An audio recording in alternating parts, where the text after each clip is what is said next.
Assalamualaikum. So today we are going to talk about the interaction of electrons and electromagnetic wave. In the last video, we have derived the electromagnetic wave equation from the Maxwell's equation, taking the approximation of empty space and no charge density and current density. So what was our result was, if a function satisfies this criteria, that the Laplacian square of this function will be 1 over t square, which happens to be the speed of light, t square dt square of the electric field. If you can find an electric field that satisfies this relation, in that case it will be counted as an electromagnetic wave. So which classes of those electric fields to qualify for that? So we'll only study special cases, special classes of fields that will simplify our discussion. And we know in general in 1D we have in general a function which is a function of f of x minus ct or ct minus x. Such kinds of function, it can be f of x minus ct, it can be an exponential, it can be a sinusoidal function, it can be any kind of function. The disturbance has to travel at a constant phase velocity. So what normally the electromagnetic wave is nothing, the electromagnetic wave description is nothing different from the usual waves we know, normally sound waves and water waves, any wave. So they in general what waves does is they actually travel with a constant phase velocity v, constant phase velocity, and here the phase velocity is the speed of light, and this electromagnetic wave traveling with the speed of light, that is c. This pattern shifts, like this distance will be ct. This whole pattern shifts by an amount ct, and if you take any arbitrary point, it will, suppose I take this point, so as the wave shifts, so it will go through all the phases. It will sometimes go downward, will come up and go down, and it will be actually executing simple harmonic wave simple harmonic motion if you have a simple harmonic wave traveling. And if you have any other kind of disturbance, any kind of disturbance traveling with the phase velocity c would qualify as an electromagnetic wave. So if you have just a key which travels at c, so it also qualifies. It travels at constant phase velocity. So now, which class of waves are we going to consider? We are going to consider simple harmonic waves.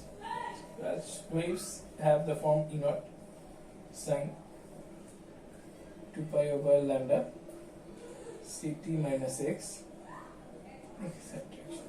So we have oscillating electric field in the xy plane, and we'll have an oscillating magnetic field in the perpendicular plane, and thus our usual in the xz plane we have an oscillating electric field like this. The z direction, this is x, and this is y. We have in the yz plane we have an oscillating magnetic field, and it travels in the z direction. So that's how an electromagnetic wave normally looks. So if you consider a particular point, suppose we take x equals lambda. So when we take x equals lambda, our equation will simply reduce to equation of simple harmonic motion. So suppose for the sake of simplicity we take x equals minus lambda. In that case, our E will be E0 sine 2 pi over lambda c, that is actually 2 pi ft, which is omega t, and we have 2 pi over lambda times lambda in place of x, so the lambdas cancel, and minus lambda because we have considered minus lambda. So this is our equation. So we know that the sine function is periodic and has a period of 2 pi, so this is actually sine omega t. So here we have equation of simple harmonic motion, and now we'll see how the electron moves to the simple harmonic electric field that it encounters. So suppose that the electron, we know that the electron will get a force F equals QE, or equals Q E naught sine omega t. And now take the classical case where F equals ma, we can write Q E naught sine omega t. And solving for a from here, we have a equals to Q E naught over m sine omega t. So yeah, the acceleration is proportional to the amplitude, and these are all constant. So the acceleration is actually dependent on the amplitude, and the charge and the mass of the electron are certainly constant. So now let us see how. Let us solve for some other dynamical variables as well. So what is the next dynamical variable we'll be interested in is the velocity.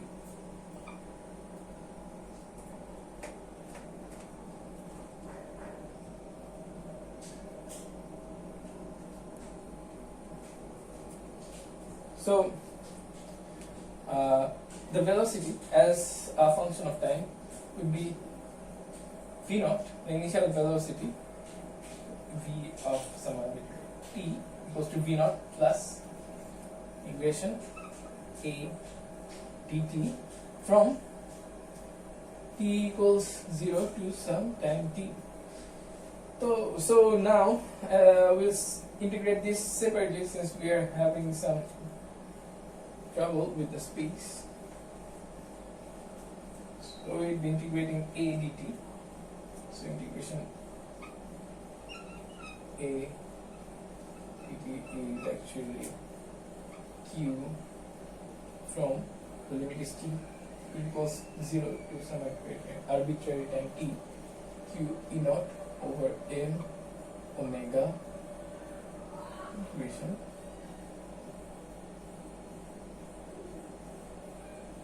sine omega t.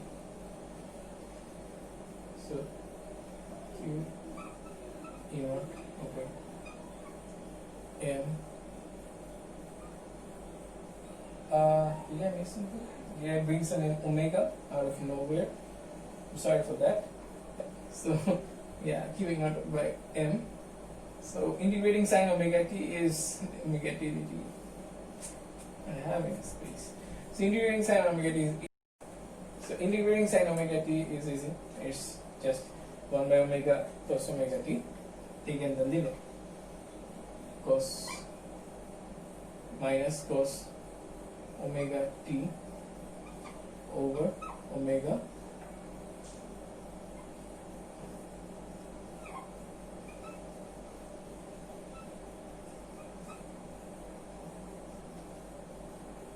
t equals t from t equals 0.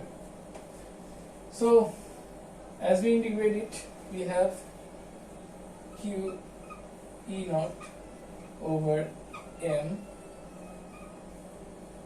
cos minus q e naught over m cos omega t over omega, and we put t equals 0 and t equals t and t equals 0. So the cos function at t equals 0 because omega t. At t equals 0, that is something we need. So we start at t equals 0. So the function will be cos omega t minus cos omega t. We can also bring out the omega. We'll bring out the omega later. For omega, cos omega t, as we put the limit on the second t, we have cos omega t equals 0, so omega cos 0 is 1. Q e naught over m cos omega t minus 1. So we bring out omega. We have a minus sign here. So that is our solution for the velocity. Not the velocity, we haven't solved for it yet. That is integration a dt. So V equals V naught plus integration A dt t equals t equals 0. So we will take, suppose we take V naught equals 0, so we don't have any initial velocity, so our velocity would be just the integration term. So our velocity would be minus q e naught over n omega cos omega t minus 1. So yeah, that is our solution for velocity. The next thing we are interested in, the next dynamical variable, is the displacement s, which is again is x naught, sorry, x of t, we're dealing with x equals to x naught plus integration v dt. So again we take that x naught equals 0, so it actually starts from the electron starts from rest, and it starts from the origin of our coordinate system. That's what we are doing. So we'll have to integrate this function again. We'll have to integrate it. So integration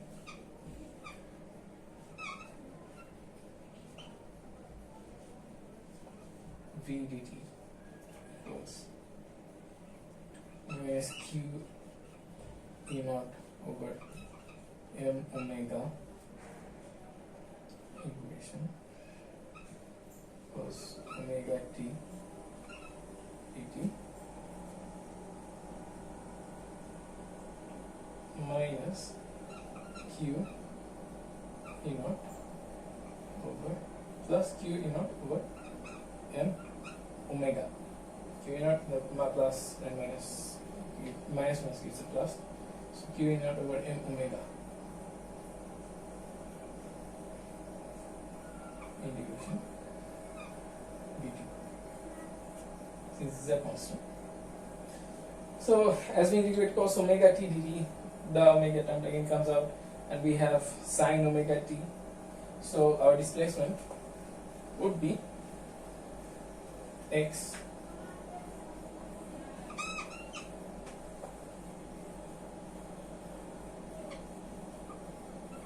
would be equal to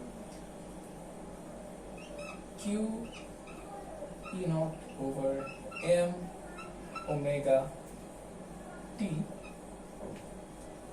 some x, the x of t, plus minus q e naught over m omega square. We have to integrate cos omega t from t equals 0 to t equals t, and we take after integrating, what we get is sine 1 over omega sine omega t, and as we take the limit, so omega t equals to t, it is sine omega t, minus t equals to 0, it is 0, so it is actually q e naught over m omega square sine omega t. So yeah, we finally have it.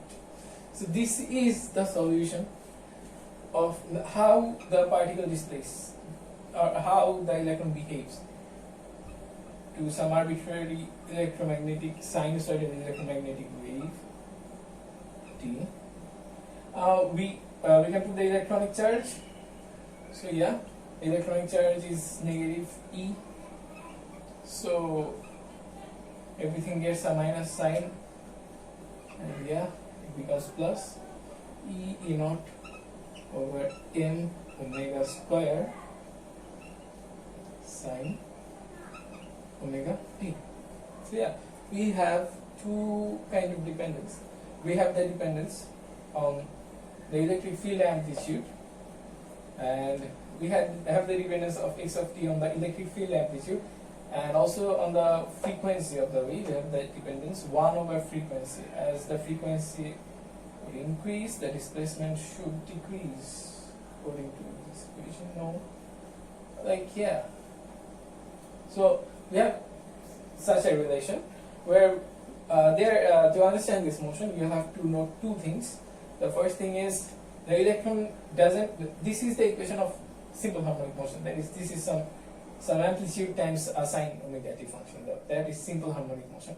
But in addition to the simple harmonic motion of the electron, the simple harmonic motion is a sinusoidal motion.